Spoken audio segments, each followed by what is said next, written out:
கிறிஸ்துவுக்குள் அன்பான கர்த்தருடைய யாவரும் இயேசு கிறிஸ்து நாமத்தினாலே இந்த காலை வேளையிலே உங்களை வாழ்த்துகிறேன், உங்களை ஆசீர்வதிக்கிறேன். கவலையை மேற்கொள்வது வல்லமை என்ற தலைப்பிலே எடுக்கிறேன். சங்கீதம் 42:11 வாசிப்போம்.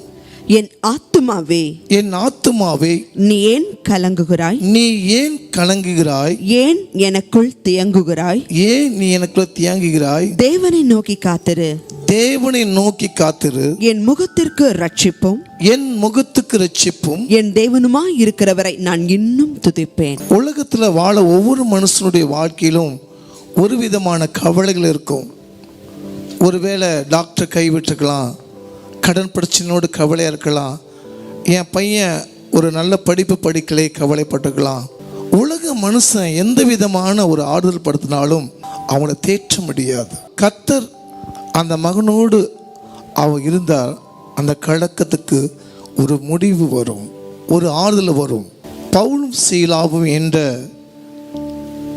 ஒரு பிசாசு பிடிச்ச ஒரு பெண்ணை அந்த பிசாசு பிடியிலிருந்து அகப்பற்று அந்த பொண்ணுடைய அந்த கிரியை வெளியே போயிடும். அந்த பிசாசு பிடிச்ச பெண்ணை அந்த எஜமான் என்ன செய்தான்னா, ஒரு குறி சொல்ற ஆவி போல அந்த மரித்த சரீரத்தை கொண்டு அந்த பிசாசு மூலமாக அந்த பெண்ணுடைய எஜமான் ஒரு வருமானத்தை தேடிக்கொண்டிருந்தார். இவங்க பவுல் சீலாவும் அந்த பிசாசை ஓட்டின உடனே அந்த பிசாசு அந்த பெண்ணை விட்டு போய்விட்டது. அந்த எஜமானுக்கு கோபம் வந்து என்ன செய்தனா, இவன் தேவ தூஷணம் செய்கிறான் என்று சொல்லி தொழு மரத்திலே கட்டி சிறைச்சாலையிலே பவுலும் சீலாவும் தூக்கி போட்டார்கள். அப்பொழுது அந்த இடத்துல கூட தேவனுக்கு மகிமையாக என்ன செய்தார், அந்த சிறையிருப்பிலே என்ன நடந்தது நாம் பார்ப்போம்.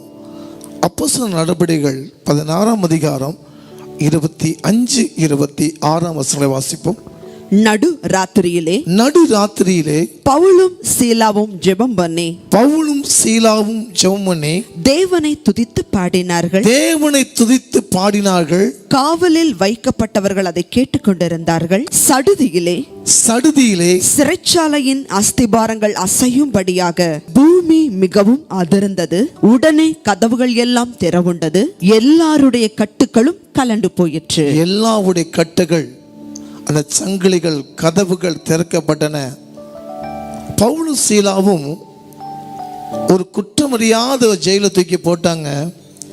தொழு மரத்தில் கட்டப்பட்டு நீ பாடக்கூடாது, துதிக்கக்கூடாது, தேவனை மையப்படுத்தக்கூடாது சொல்லியும் அந்த சிறைச்சாலையில் என்ன செய்தார்களாம், துதிச்சு தேவனை மையப்படுத்தினார்கள். சடுதியிலே அந்த சிறைச்சாலை கதவுகள், அங்கிருக்கிற எல்லா கட்டுகளும் கழண்டு போய்விட்டன. எந்த அளவுக்கு வேதனைப்பட்டாங்க, அதே போல அடுத்த நாள் இராணுவத்தோடு ராஜ மரியாதையோடைய அவர் சிறைச்சாலை கற்றுக் கொண்டு வந்தார். நீ உபத்திரப்படும் போதும் பாடுகளை படும் போதும் அவங்க சிறைச்சாலையில கைதியா போட்டாலும் தேவனுக்கு மகிமையாக துதி வல்லமை செய்த போது பாவ சாப கட்டுகள் உடைக்கப்பட்டன. கர்த்தர் தேவச்சனமே, அவர் ராஜ மரியாதையோட இராணுவத்தோடு ராஜ மரியாதை வெளியே வந்தார். ஒரு துதியின் வல்லமைக்கு அவ்வளவு ஒரு மகிமை பெற்றிருக்கிறார்.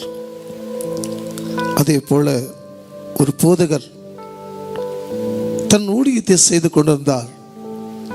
அப்பொழுது அவருடைய மனைவி ஒரு பலவீன மற்றிலும் கர்த்தருக்குள் நித்திரை அடைந்தார்கள். அவருக்கு ஒரே ஒரு மகள். அந்த மகளை கொண்டு தன் வாகனத்திலே அவர் போய் கொண்டிருந்தார். திடீரென எதிர்பார்க்க முடியாத ஒரு விபத்திலே போதகரையும் தூக்கி வீசப்பட்டது. அந்த மகள் மண்டையில் அடிபட்டு மிகுந்த பேச முடியாத சூழ்நிலையிலே ஆஸ்பத்திரி கொண்டு போனார்கள். இந்த போதகருக்கு ஒரு சின்ன காயத்தோடு தப்பிக்கப்பட்டார். அப்பொழுது அந்த டாக்டர் சொன்ன வார்த்தை, இனி உங்கள் மகளை அவள் பேச மாட்டா, காப்பாற்ற கஷ்டம் என்று சொல்ல முடியும். இந்த போதகருக்கு மிக வேதனை. ஆண்டவரே, என் மனைவியும் நான் இழந்தேன், எனக்கு இருக்கிற ஒரே மகளும் மறிக்க போகிறாங்க, அவள் பேச மாட்டேன்னு சொல்கிறாங்க, இனிமேல் நான் உங்களை ஆராதிக்க மாட்டேன் என்று சொல்லி தேவனை மிகுந்த கோபத்தோடு இருந்தார். தேவன் மீண்டும் அந்த போதகர்கிட்ட தேவன் பேச ஆரம்பித்தார். மகனே, எனக்காக நீ துதி ஆராதனை செய், என்னை நீ ஆராதனை செய். ஒரு தடவை 2 தடவை கேட்கும் போதெல்லாம் நான் இனிமேல் ஆண்டவரே உமக்கு நான் ஆராதனை செய்ய மாட்டேன். திரும்ப அந்த வார்த்தை வந்தவுடனே அவர் கோபத்தோடு என்ன செய்தாருமா, ஆண்டவரே நான் உன்னை ஆராதிக்க சொல்லி ஒரு 1/4 மணி நேரம் துதிச்சு கர்த்தரை மையப்படுத்தினாராமா. நடந்த சம்பவம், அவள் அழுது புலம்பி ஜெபத்தோடு துதி ஆராதனை செய்யும் போது அவள் ஆஸ்பத்திரிக்கு அந்த மகள் தன்னுடைய வீட்டிலிருந்து இவை ஜெபிக்க பாட பாட அந்த வல்லமை அபிஷேகம் அந்த மகளை நிரப்பிற்றது. அந்த விளைவின கட்டுகள் மாடிச்சு படுத்த விளைவினப்பட்ட அந்த மகள் ஓடி வந்து அப்பா என்று அழைத்து வந்தாள். அப்போதான் ஆண்டவரே, ஒருவேளை நான் துதிக்காமல் இருந்தா என் மனைவி இழந்தம்மா, நான் என் மகளையும் இழந்திருப்பேன் அப்படின்னு சொல்லி அவங்க கர்த்தருக்கு தன் மகனும் அந்த போதகரும் கர்த்தருக்கு நன்றி ஆராதனை செய்தார்கள். அன்பான கர்த்தர் தேவஜனே, துதிக்கிறத தேவனுடைய மகிமை. துதி எடுத்தால் சாத்தான் ஓடும், முறுமுறுத்தால் அவன் திரும்பி வருவான். துதியில் மத்தியில் வாச செய்த தேவன் எந்த சூழ்நிலை இருந்தாலும் சரி, நீங்கள் துதிக்க துதிக்க அந்த மகிமை உங்கள் மேல் வரும்போது அந்த கட்டுகள் எல்லாம் மாறிவிடும். எந்த சூழ்நிலை கர்த்தர் மாற்றிப்படுவார். உன் கவலை மேற்கொள்ளும் வல்லமையை நிச்சயமாக தேவன் மேற்கொள்வார். கண்களை மூடி நாம் ஜெபிப்போம். அன்பு பரலோக பிதாவே, கவலைகளை மேற்கொள்ளும் வல்லமையை, துதியின் வல்லமையை நாங்கள் பார்த்தோம். பவுலும் சீலாவும் சிறைச்சாலையிலே போடும்போது அவங்க ஜெபிக்கும் போது தேவன் அந்த சிறை கதவுகள் திறக்கப்பட்டன, கட்டுகள் அவுக்கப்பட்டன. ஆனால் தேவன் அந்த பாபமான கட்டுகள் எல்லாம் அந்த துதிக்கும் போது அந்த சங்கிலிரை எல்லாம் கண்டு தன்னுடைய கதவு திறக்கப்பட்ட சடுதியிலே அசைக்கப்பட்ட பார்த்தப்பா.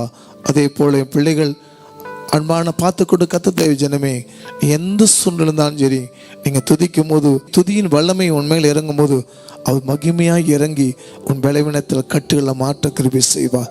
இன்றைக்கு தேவன் உங்கள் வாழ்க்கையை அற்புதம் செய்வார். பார்த்துக்கொண்டு ஒவ்வொரு பிள்ளைகளையும் கர்த்தர் ஆசீர்வதி. இயேசுவின் நாமத்தில் நல்ல பிதாவே, ஆமென். நிச்சயமாகவே அவர் துதிக்க பாத்திராக்கிறார். நீங்கள் துதிக்கும் போது அந்த வல்லமை உங்கள் மேலே இறங்கும் போது அந்த பலவீன கட்டுகள் மாறும். நிச்சயமாக கர்த்தர் உங்களை ஆசீர்வதிப்பார். God bless you.